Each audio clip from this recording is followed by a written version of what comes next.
नमस्कार मेरे दोस्तों।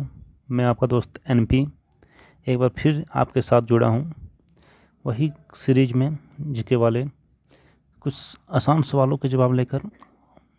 तो दोस्तों, आज का क्लास शुरू करने से पहले मैं आप लोगों से आवेदन करता हूँ कि आप लोग चैनल को सब्सक्राइब कर लीजिए। तो शुरू करते हैं आज का क्वेश्चन। दोस्तों, आज का पहला क्वेश्चन है कि निम्नलिखित में से कौन सा युग्म सुमेलित है। ऑप्शन दे रखा है नकल बिहार, अंकिया नाट असम, तमाशा उड़ीसा, इनमें से कोई नहीं। तो इसका सही आंसर हो जाएगा दोस्तों अंकिया नाट असम। ये बिल्कुल सही आंसर है दोस्तों। नकल है जो वो पंजाब का लोक नाटक है, और बिहार का जो लोक नाटक है उसका नाम विदेशिया है। आप जैसे जानते हैं कि तमाशा महाराष्ट्र का लोक नाटक है, और अगर बात किया जाए उड़ीसा की तो उसका लोक नाटक जात्रा है। एक और पूछा जाता है दोस्तों अक्सर क्वेश्चन कि स्वांग लोक नाटक किसका है, किस राज्य का। तो इसका सही आंसर हो जाएगा दोस्तों कि स्वांग लोक नाटक राजस्थान का है। आपको एक और पॉइंट बता दूं दोस्तों कि विदेशिया जो है लोक नाटक, और भोजपुरी के शेक्सपियर कहे जाने वाले भिखारी ठाकुर ने इनकी रचना की थी। विदेशिया लोक नाटक की उत्पत्ति यूपी में हुआ था, उत्तर प्रदेश में हुआ था, लेकिन ये धीरे धीरे बिहार में विख्यात हो गया और यह बिहार का लोक नाटक बन गया। नेक्स्ट क्वेश्चन पे चलते हैं दोस्तों। निम्नलिखित में से कौन नृत्य विद्या से संबंधित नहीं है। ऑप्शन है चाचरी, चैती, बिहू, घूमर। तो मेरे दोस्तों, इसका सही आंसर होगा ऑप्शन बी चैती। चाचरी यूपी से रिलेटेड है दोस्तों। चाचरी नृत्य जो है वो यूपी के जनजाति द्वारा किया जाता है। चैती भी यूपी के ही अंदर आता है दोस्तों। चैती का भी जो नृत्य होता है वो यूपी के ही क्षेत्र में आता है, वाराणसी के क्षेत्र में। यूपी का और प्रसिद्ध नृत्य है ठुमरी, कजरी। बात किया जाए अगर बिहू की, तो आप जानते होंगे दोस्तों कि बिहू असम का एक लोक नृत्य है। और अगर बात किया जाए घूमर की, तो ये राजस्थान का लोक नृत्य है। हाल फिलहाल में काफ़ी विवादित रहा था दोस्तों, जब फिल्म पद्मावत आई थी उसमें हीरोइन ने इस पे डांस किया था, तो ये विवादित के रूप में इसे लिया गया था और काफ़ी विरोध हुआ था इस डांस का। ठीक है दोस्तों, नेक्स्ट क्वेश्चन पे चलते हैं। नेक्स्ट क्वेश्चन है लोक नृत्य करने वाले को कहते हैं। ऑप्शन ए लौकिक, ऑप्शन बी लोकनायक, ऑप्शन सी लोक नर्तक, ऑप्शन डी लोगों के साथ नाचना। तो मेरे दोस्तों, इसका सही आंसर होगा ऑप्शन सी लोक नर्तक। बात कर लेते हैं लौकिक। लौकिक किसे कहते हैं? तो वैसा चीज़ या वैसा मनुष्य या वैसे लोग जो इस सांसारिक जीवन से रिलेटेड हैं उसे लौकिक कहते हैं। जो इस दुनिया से रिलेटेड नहीं होते हैं, इस सांसारिक जीवन से रिलेटेड नहीं होते हैं, उसे परलौकिक कहते हैं। तो लौकिक समझ गए होंगे दोस्तों। बात करते हैं लोकनायक की। तो आप जानते हैं दोस्तों कि लोकनायक भारत के एक ही हैं, JP Narayan, Jayaprakash Narayan. Next question पे चलते हैं दोस्तों। भारतीय लोक नृत्य नहीं है घूमर, डांडिया, गरबा, कथकली। तो दोस्तों, इसका सही आंसर हो जाएगा आपका ऑप्शन डी कथकली।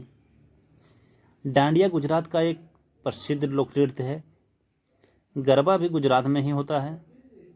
बात किया जाए कथकली की, तो यह शास्त्रीय नृत्य शैली है दोस्तों। भारत में शास्त्रीय नृत्य शैली की 8 प्रमुख शैलियाँ हैं दोस्तों, जैसे भरतनाट्यम, कुचिपुड़ी, कथक, मोहिनीअट्टम, कथकली, ओडिसी, मणिपुरी, सत्त्रिया नृत्य जो असम में होता है। दोस्तों, कथकली होता क्या है? कथकली पुराणों या ग्रंथों की जो कथा होती है, इसे नृत्य के द्वारा दिखाया जाता है दोस्तों। इसमें नर्तक जो है वो कुछ अपने मुंह से संवाद नहीं बोलते हैं, केवल उस पर वो नृत्य करते हैं और संवाद बैकग्राउंड से आता है दोस्तों। तो ये होता है कथकली। नेक्स्ट क्वेश्चन पे चलते दोस्तों। छपेली लोक नृत्य संबंधित है।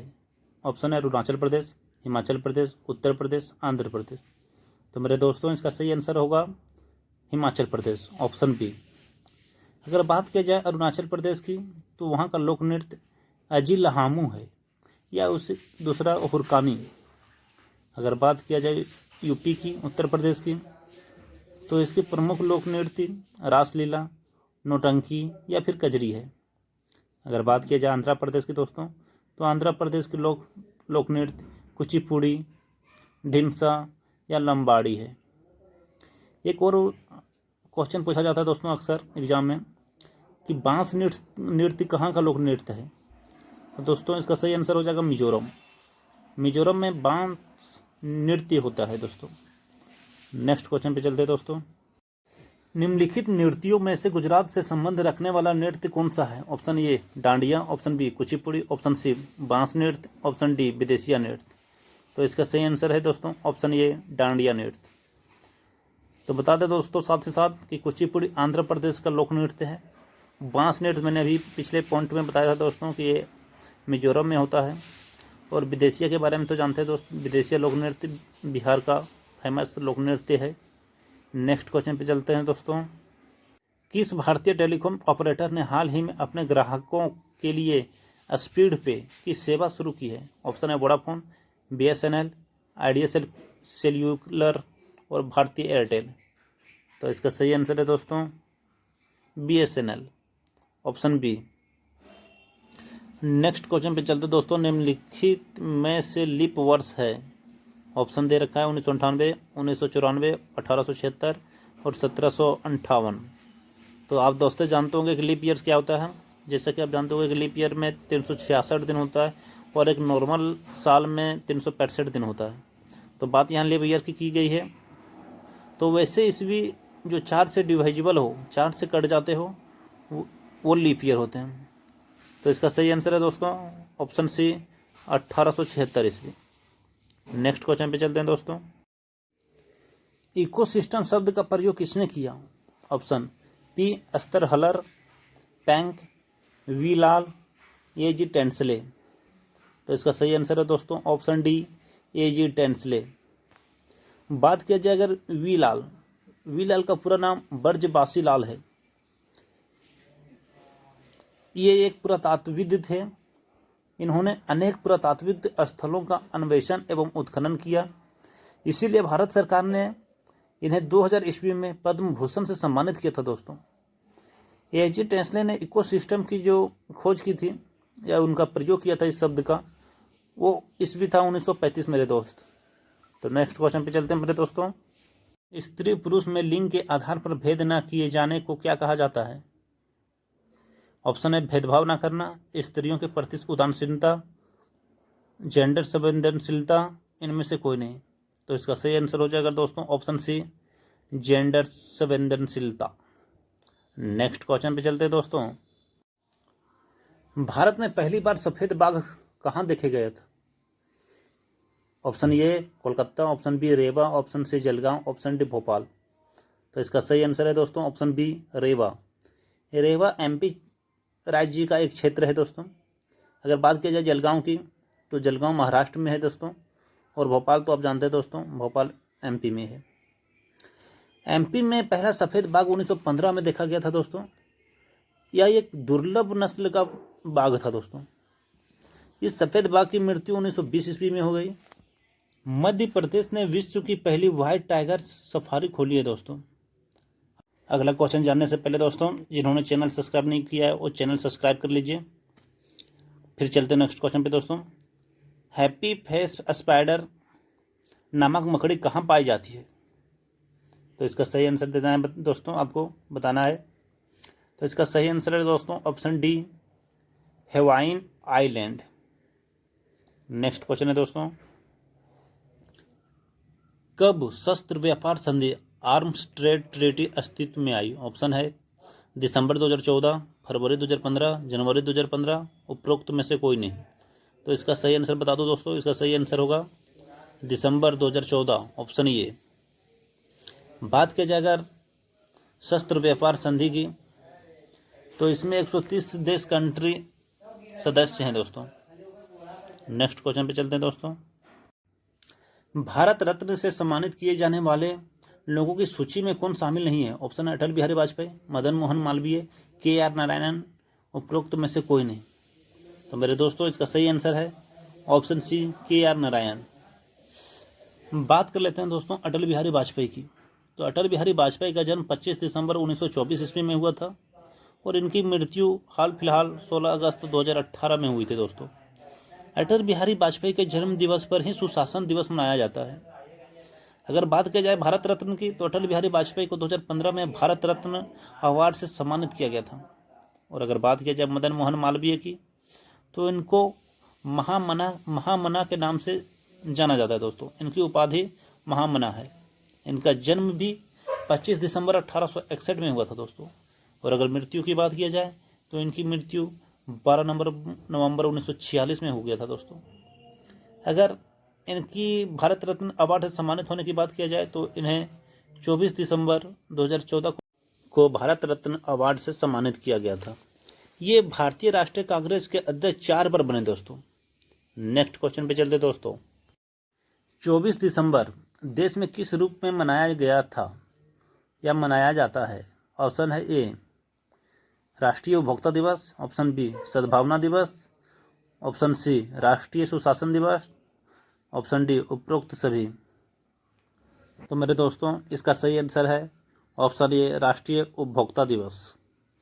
बात की जाएगा राष्ट्रीय सुशासन दिवस की, तो मैंने अभी पिछले क्वेश्चन में इसका आंसर बताया दोस्तों कि अटल बिहारी वाजपेयी के जन्म दिवस पर ही सुशासन दिवस मनाया जाता है। तो इसका सही आंसर आप समझ गए होंगे दोस्तों, ऑप्शन ए 24 दिसंबर राष्ट्रीय उपभोक्ता दिवस। नेक्स्ट क्वेश्चन पे चलते हैं दोस्तों। मिशन इंद्रधनुष का संबंध किससे है? ऑप्शन ए टीकाकरण, ऑप्शन बी अनौपचारिक कर्मचारी, option C e governance, option D महिला सुरक्षा। तो आप इसका अंदाज़ा लगा सकते हैं दोस्तों कि इंद्रधनुष का संबंध किससे है। तो इसका सही आंसर है दोस्तों ऑप्शन ए टीकाकरण से। नेक्स्ट क्वेश्चन पे चलते हैं दोस्तों। सूर्य किरण भारत और किस देश के बीच एक संयुक्त सैन्य अभ्यास है? ऑप्शन है बांग्लादेश, श्रीलंका, भूटान, नेपाल। तो इसका सही आंसर है मेरे भाइयों, इसका सही आंसर ऑप्शन डी नेपाल है। अगर बात किया जाए भारत और बांग्लादेश के बीच, तो इसका सैन्य अभ्यास का जो नाम है वो संप्रति है। और अगर बात किया जाए भारत और श्रीलंका के बीच के सैन्य अभ्यास की, तो इसका नाम मित्र शक्ति है। नेक्स्ट क्वेश्चन पे चलते हैं दोस्तों। टैक्सी फॉर श्योर किसके द्वारा अधिग्रहित किया गया है? ऑप्शन ए मेरू कैब्स, ओला कैब्स, उबर इंडिया। तो मेरे दोस्तों इसका सही आंसर है ऑप्शन बी ओला कैब्स। बात कर लेते हैं दोस्तों ओला कैब्स की। तो इसकी शुरुआत 3 दिसंबर 2010 को मुंबई से हुआ था। इस बिजनेस की जो शुरुआत किए थे उनका नाम है भाविश अग्रवाल। और अगर मेरू कैब्स की बात किया जाए दोस्तों, तो ये 2006 में शुरू हुआ था। इनके संस्थापक या मालिक के नाम कहें तो नीरज गुप्ता। इसका भी हेडक्वार्टर मुंबई में है दोस्तों। अगर उबर की बात किया जाए, तो इसकी शुरुआत मार्च 2009 में हुआ था। नेक्स्ट क्वेश्चन पे चलते हैं दोस्तों। दुनिया का पहला 3D मुद्रित जेट इंजन किस देश ने विकसित किया? ऑप्शन है जर्मनी, ऑस्ट्रेलिया, जापान, अमेरिका। तो मेरे दोस्तों इसका सही आंसर है ऑप्शन बी ऑस्ट्रेलिया। प्रथम 3D मुद्रित जेट इंजन ऑस्ट्रेलिया ने विकसित किया था दोस्तों। नेक्स्ट क्वेश्चन पे चलते हैं दोस्तों। नालंदा विश्वविद्यालय का संस्थापक था। ऑप्शन दे रखा है समुद्रगुप्त, कुमारगुप्त, स्कंदगुप्त, धर्मपाल। तो मेरे दोस्तों आपको पता होना चाहिए कि नालंदा विश्वविद्यालय का निर्माण किसने करवाया था। तो इसका सही आंसर हो जाएगा दोस्तों ऑप्शन बी कुमारगुप्त। कुमारगुप्त गुप्त शासनकाल का एक महान सम्राट रहा, जिसका शासनकाल 450 ईस्वी से लेकर 470 ईस्वी था। और उन्होंने अपने शासनकाल के दौरान ही 5वीं शताब्दी में नालंदा विश्वविद्यालय की स्थापना की। नालंदा विश्वविद्यालय को बख्तियार खिलजी ने आग लगवा दिया। कहा जाता है कि इसमें इतने सारे ग्रंथ और पुस्तकें थी कि नालंदा विश्वविद्यालय 3 महीने तक लगातार जलती रही। अगर बात किया जाए समुद्रगुप्त की, तो समुद्रगुप्त को भारत का नेपोलियन कहा जाता है दोस्तों। और अगर धर्मपाल की बात किया जाए, तो यह पाल वंश के शासक थे, जिसके संस्थापक गोपाल भारत पर हुनों का आक्रमण नेक्स्ट क्वेश्चन पे चलते हैं दोस्तों काल में हुआ था।